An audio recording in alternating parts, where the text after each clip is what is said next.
아들이 붙여준 죄패 말씀 에베소서 6장 5절에서 8절 질문하기 눈가림만 하여 사람을 기쁘게 하는 자처럼 하지 말고 그리스도의 종들처럼 마음으로 하나님의 뜻을 행하라고 하셨을까?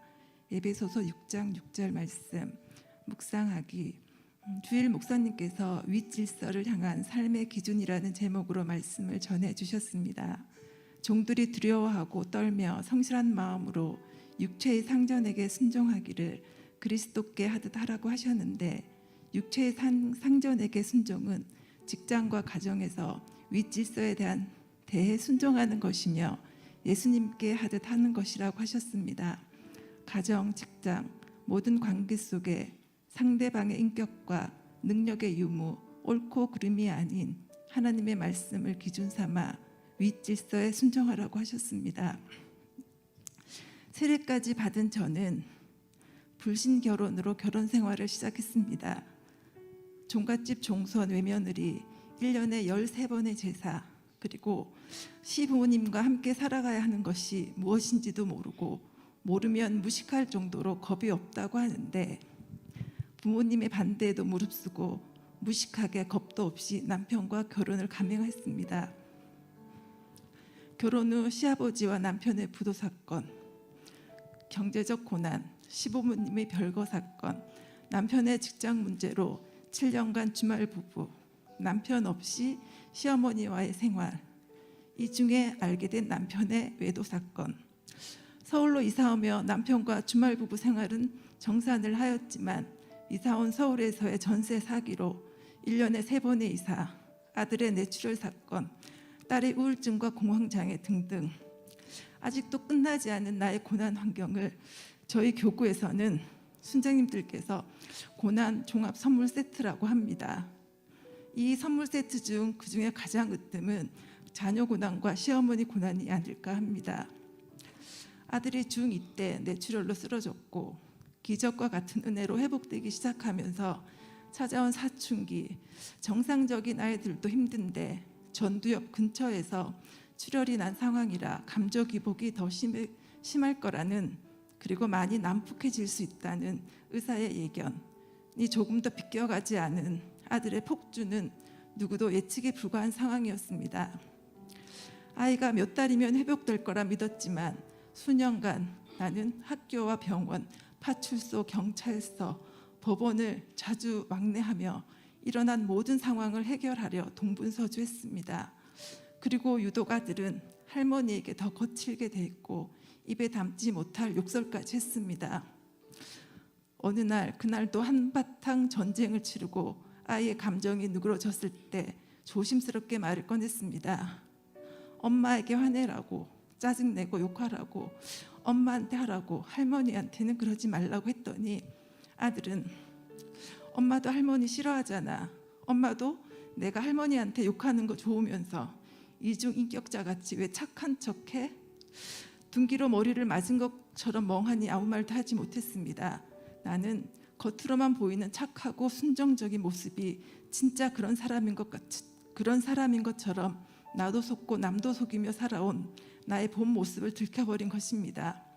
하나님께서는 종들아 두려워하고 떨며 성실한 마음으로 육체의 상전에게 순종하라고 하셨는데 여기서 두려워하고 떠는 마음은 존중과 조심스럽게 대하는 것이라고 하셨습니다. 나는 어머니를 존중하고 성실하게 섬겼다고 착각한 것이었습니다. 나는 어머니께 혼나는 것이, 욕먹는 것이 두려워 사람을 기쁘게 하는 자처럼 위선적인 모습으로 이 상황만 모면하면 된다는 생각에 겉으로만 네네네 하며 순정적이고 착한 며느리의 모습으로 나도 남도 속이는 삶을 살고 있었는데 아들의 시선에는 위선적인 엄마의 모습이 보였던 것입니다. 아들과 한바탕 하고 나면 어머니는 저에게 네가 자식들 앞에서 시임이 욕을 얼마나 했으면 나한테 저러냐고 나는 그런 말을 들을 때마다 억울하다는 생각밖에 안 났는데 아들의 말을 듣고서야 내 모습이 어떤 모습인지 보이기 시작했습니다. 억울할 게 하나도 없는 그 상황을 즐기고 있었음을 내가 말만 안 했을 뿐이지 아니 눈가림하여 사람만 기쁘게 하는 자처럼 속으로는 다른 생각을 품고 생색 충만하였고 왜 나만 이렇게 힘들어야 하는지 불평과 불만이 가득 차서 이런 내 마음의 쓴뿌리가 자녀에게까지 흘러가게 한 죄인 중의 죄인이 바로 저였습니다.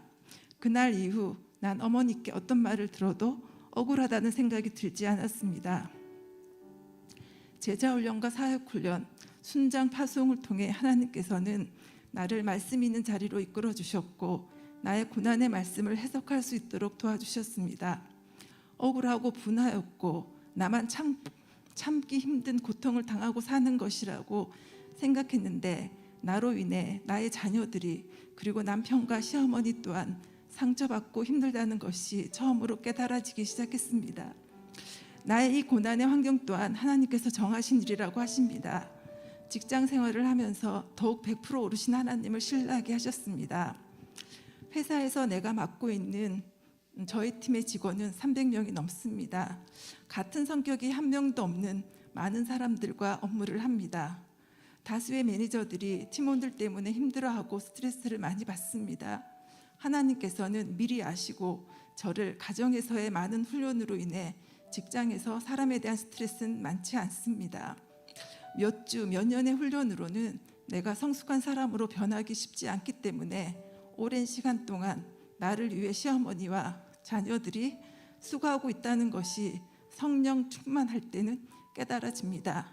그래서 자주는 아니지만 어머니께 감사의 마음이 들기도 합니다. 건강이 좋지 않은 딸의 학교 근처로 몇 년 전 수원으로 이사를 갔습니다.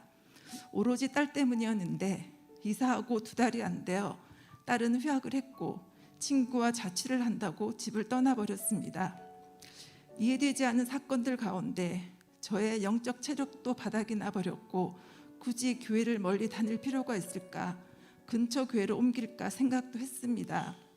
학기 중이라 순장의 직분으로 중간에 빠지기가 힘들었고 다음 연도에는 옮겨보리라 했는데 교구장이라는 직분이 있어 또 우리 교회에 붙어있게 되었습니다. 그 후 코로나 발병으로 온라인 예배를 드리면서 교회를 옮길 수 있는 기회라고 생각했습니다. 어느 날 무심코 받은 담임 목사님의 전화로 선임 교구장의 직분을 맡게 되어 어쩔 수 없이 또 붙어있게 하셨습니다. 말씀이 있는, 말씀이 삶의 기준이 되는 교회 공동체에 억지로라도 붙어있게 하심으로 고난의 환경 가운데 성품으로 참고 인내하는 것이 아닌 오직 믿음으로 참아야 함을 알게 하시고 나의 고난의 환경을 해석하여 해결할 수 있도록 도우시는 하나님의 은혜를 깨닫게 하십니다.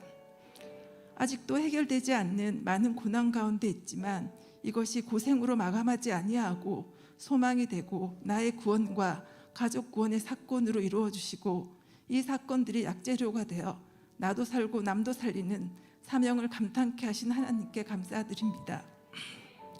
가끔 남편에게 어머니와의 관계에서 힘들었을 때 말씀으로 참고 내가 적용한 것들을 얘기합니다. 정말 힘들었지만 하나님 말씀에 순종하여 오늘도 무사히 넘어갔었음을. 남편은 아직 새가족과 세례도 받지 않았지만 중요한 일이 생길 때마다 먼저 손잡고 기도하자며 무릎을 꿇는 남편의 모습, 하나님이 많이 기뻐하시리라 믿습니다. 적용하기. 남편이 외국 출장 중이라 아들을 보지 못함에 애통해하는 시어머니가 이해가 되지 않을 때도 많지만 마음으로 이해하고 아침 저녁 식사를 더 잘 차려드리겠습니다. 말씀으로 기도하기. 하나님 아버지, 저는 겉으로만 착한 척 이중인격자 같은 죄인입니다. 하나님이 정하신 윗질서에 대해 불평 불만이 가득하고 순종하지 못하는 저의 행동으로 자녀들까지 힘들게 한 죄인임을 고백합니다. 용서해 주세요. 말씀이 삶의 기준이 되는 교회 공동체에 붙어있게 하셔서 말씀이 들리고 영의 생각으로 말씀에 순종하는 은혜를 허락하심에 감사합니다. 각 사람이 무슨 선을 행하든지 종이나 자유인이나 주께로부터 그대로 받을 줄 알미라. 는 말씀으로 축복하시고 주님께 받은 보상을 소망으로 삼고 끝까지 믿음으로 살아낼 수 있도록 성령님 도와주시옵소서. 예수님 이름으로 기도드립니다. 아멘.